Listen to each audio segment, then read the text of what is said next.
Bonjour et bienvenue à cette nouvelle édition de Santé, Sciences et Développement, le magazine scientifique de SciDev.net, en partenariat avec votre radio. Au micro, Sylvie Akoussan. Au sommaire de cette édition, au Bénin, les nouveau-nés sont désormais vaccinés contre l'hépatite B dès la naissance. Une décision du gouvernement dans le but d'éradiquer la transmission de la mère à l'enfant. Au Burkina Faso, une ligne téléphonique d'écoute et d'assistance est à la disposition des jeunes et adolescents pour répondre gratuitement à leurs préoccupations en matière de santé sexuelle et reproductive. Au Togo, l'heure est à la grogne des agents de santé publique. Ils fustigent le mauvais état du plateau technique en place et souhaitent le recrutement d'un plus grand nombre de praticiens hospitaliers. À ne pas manquer la rubrique Kesako, la question de la semaine nous vient de la Côte d'Ivoire et porte sur les mots communément appelés plaies du ventre. Et puis en fin d'édition, comme d'habitude, nous allons consulter l'agenda scientifique de la semaine.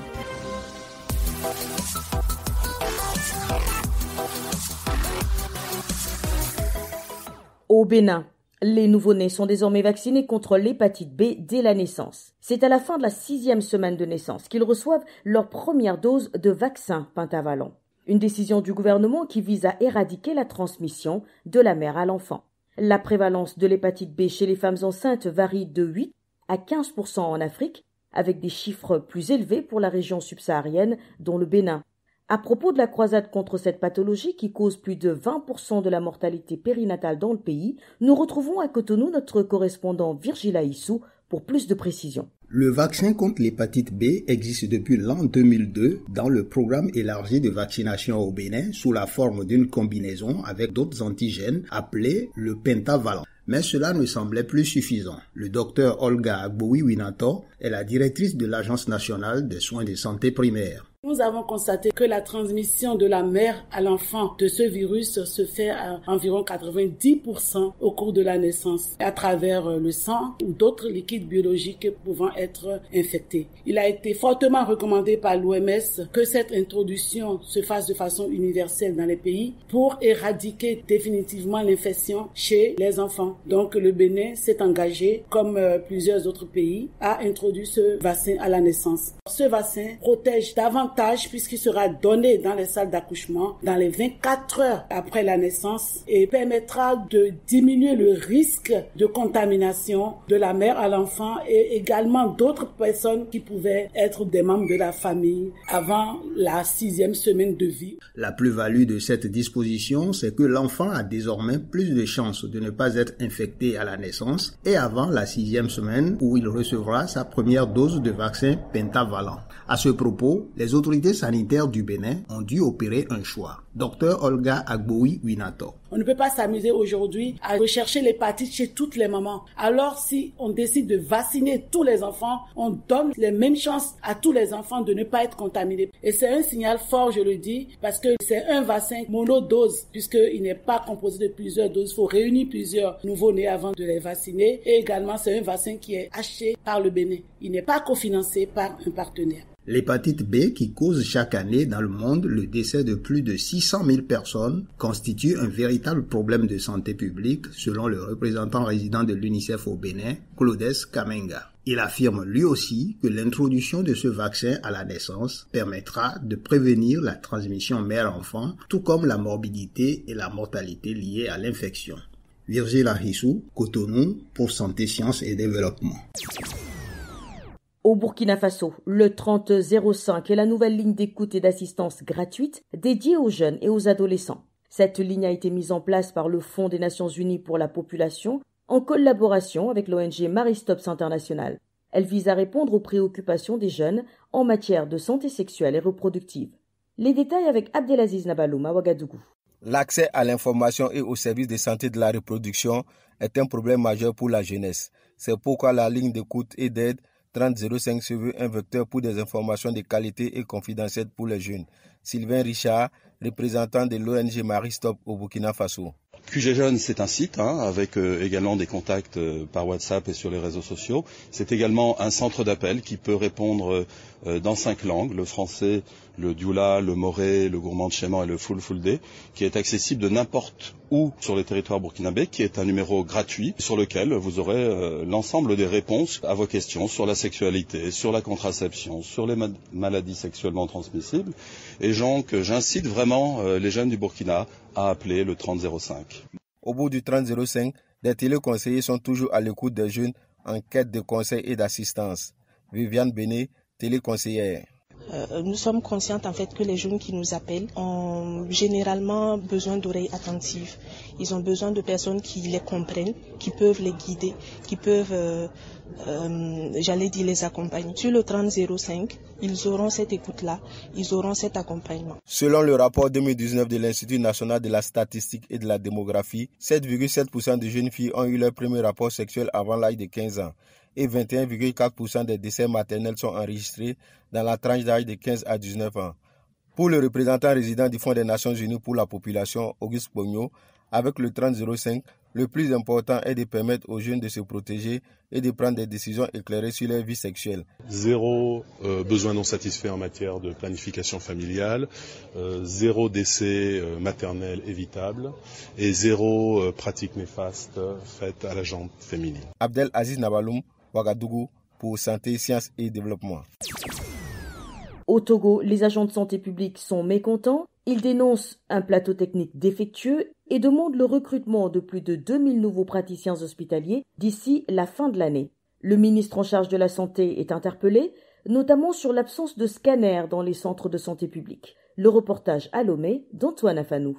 Depuis 2018, on a multiplié les grèves dans ce pays juste pour l'amélioration des conditions de vie et de travail de nos collègues. 2 ans de surplace et toujours sur les mêmes points de revendication, c'est le bilan que dresse le personnel soignant des différentes rencontres avec les autorités. C'est du dilatoire. Nathalie Bamana, trésorière adjointe du syndicat national des praticiens hospitaliers du Togo. Aujourd'hui, on se voit, on parle des mêmes choses. Demain, on vous donne rendez-vous, vous allez, c'est les mêmes choses. Il faudrait qu'on prenne les choses au sérieux. Avec cette pandémie, le matériel de protection, les épis que les collègues doivent utiliser pour leur protection dans les centres de prise en charge et le recrutement du personnel pour renforcer l'équipe et l'équipement dans nos secteurs publics. Des scanners pour les grands centres de santé publique, c'était une promesse de campagne de l'actuel président défendue par son ministre de la fonction publique, Gilbert Bawara. Tous les centres hospitaliers régionaux seront dotés de scanners. Seulement,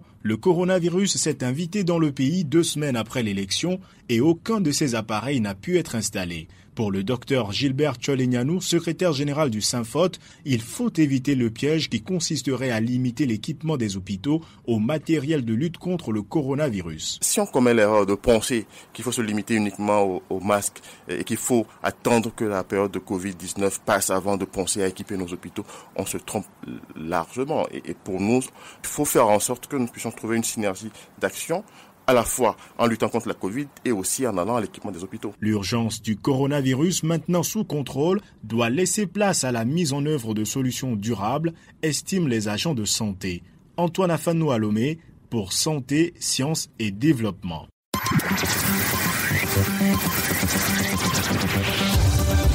Kesako, qu'est-ce que c'est?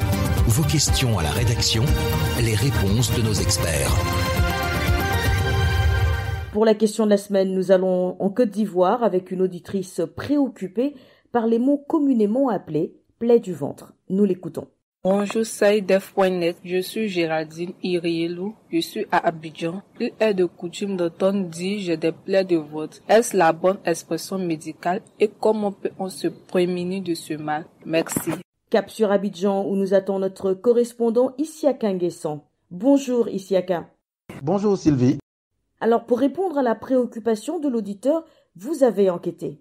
Sylvie, on entend dire très couramment dans les rues ou à la maison, dès qu'une douleur au ventre surgit, un malaise gastrique, je cite, j'ai mal au ventre ou plus couramment, c'est plaies de ventre. En Côte d'Ivoire, surtout dès que le malade vomit et se plaint de telle douleur, le coupable connu est la plaie de ventre. Pour donc bien cerner cette douleur à laquelle personne n'échappe, j'ai posé la question de notre auditrice au docteur Siméon Manan Yobobi, ancien interne des hôpitaux en service au laboratoire de pharmacologie clinique du CHU de Boaké. En médecine, plaies de ventre, c'est un peu vague, c'est vague. Chez nous, les plaies de ventre se répartissent en deux grands tiroirs. Le premier tiroir, c'est le tiroir où on a un traumatisme. C'est-à-dire qu'il y a un traumatisme avec une effraction, par exemple, de la peau. C'est-à-dire qu'il y a eu une ouverture de la peau. Soit, par exemple, on prend un couteau, on pique dans le ventre, par exemple. C'est une plaie du ventre. Et il y a plusieurs pathologies, en fait, qui en découlent des suites de cette piqûre-là. Parallèlement à ça, il y a des plaies de l'abdomen, du ventre, je dirais, sans effraction. C'est-à-dire, le gars, il est là et subitement, il a des douleurs ou il a des bourdonnements et il est traite de plaies de ventre. Ça, il y a plusieurs pathologies qui peuvent faire dire que c'est des plaies de ventre. Mais en médecine, on ne dit pas plaies de ventre. La principale, je dirais, pathologie qui fait parfois dire que c'est plaies de ventre, c'est l'ulcère gastrique. L'ulcère gastrique est une plaie au niveau de la muqueuse de l'estomac. Et cette plaie-là va se manifester par des douleurs au niveau de l'abdomen. Un peu plus haut, c'est-à-dire dans le creux qui se trouve entre les dernières côtes à gauche, de part et d'autre, à gauche et à droite. Il y a un creux au milieu là, voilà. Et à ce niveau-là, il y a une douleur. Et cette douleur-là peut être de type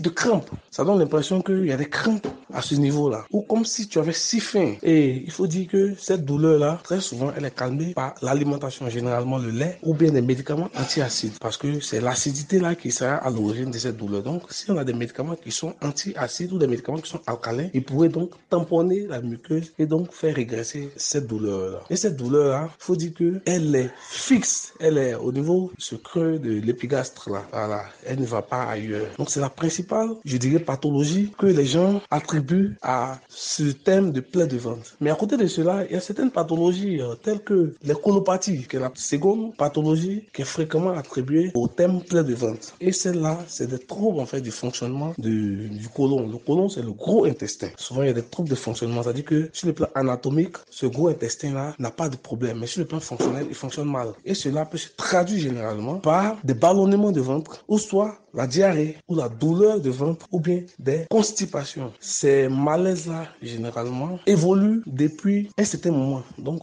ce sont des pathologies qui sont chroniques. Si c'est des diarrhées, il y a des médicaments pour arrêter la diarrhée. Si c'est des constipations, il y a des médicaments pour pouvoir lubrifier, sinon entraîner un afflux d'eau au niveau du côlon afin de permettre de faciliter le transit. Et donc, c'est un peu ça. C'est, je peux dire, ces principales pathologies-là qui peuvent porter le nom de plaies du ventre, comme le disent les profanes. Sinon, en médecine, ils ont des thèmes spécifiques. Ça regroupe plusieurs pathologies. Voilà, Sylvie, c'était Dr Siméon Manan Yobobi, ancien interne des hôpitaux, en service au laboratoire de pharmacologie clinique du CHU de Bouaké, qui répondait à notre auditrice. Merci, Isiaka. Je rappelle que vous étiez en ligne d'Abidjan, en Côte d'Ivoire.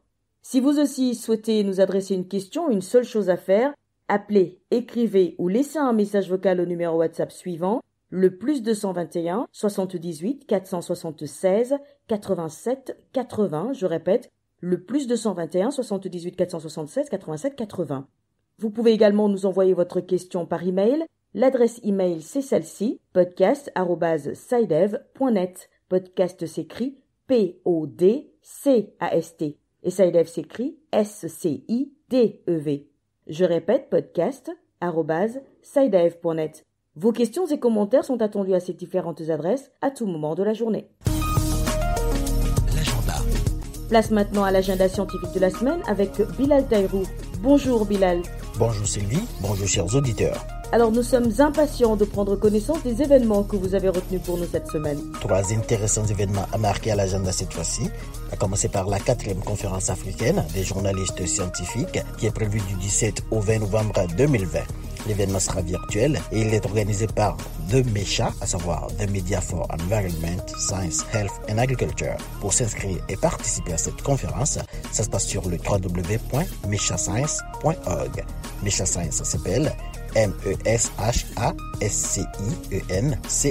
Puis Sylvie, l'Association technique internationale des bois tropicaux, organise du 17 au 19 novembre le forum de promotion de la conservation communautaire des grands singes du bassin du Congo. Ce sera à Yaoundé au Cameroun. Et plus de détails sur cet événement sur le www.atibt.org.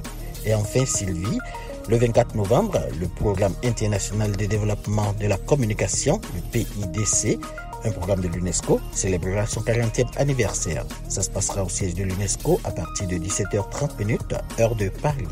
Voilà, ce sera tout pour cette semaine, Sylvie. Merci Bilal. Mesdames et messieurs, c'est la fin de cette édition de Santé, Sciences et Développement. Merci pour votre bienveillante attention. Rendez-vous la semaine prochaine, même heure, même fréquence. D'ici là, portez-vous bien. Cette émission est disponible en podcast sur le site sidev.net/fr. Cette émission a été réalisée sur financement du CRDI, le Centre de recherche pour le développement international, un organisme public canadien. Le CRDI investit dans le savoir, l'innovation et les solutions afin d'améliorer les conditions de vie dans les pays en développement.